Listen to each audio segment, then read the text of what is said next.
گجر خان کا یہ اسکول جو 1901 میں قائم ہوا تھا لگ بھگ ایک صدی کے بغیر کسی عمارت کے چلتا رہا۔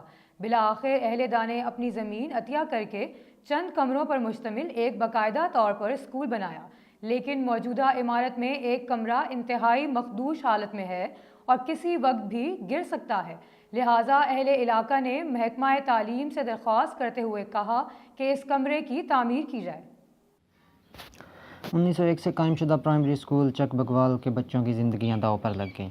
موجودہ عمارت میں ایک کمرہ انتہائی مخدوش حالت میں اور کسی بھی وقت گر سکتا ہے۔ دیواروں میں دراڑیں پڑنے کی وجہ سے چھت نیچے لٹکا ہوا ہے اور دراز سے اسکول انتظامیہ نے اسے ناقابل استعمال قرار دے دیا ہے۔ اس ضمن میں حکام بالا کی توجہ متعدد بار اس طرف مبذول کروائی گئی، لیکن کوئی سنوائی نہیں ہوئی۔ اساتذہ اور والدین نے اعلیٰ حکام سے اپیل کی ہے کہ کمرے کی تعمیر نو کی جائے تاکہ کسی بڑے حادثے سے بچا جا سکے۔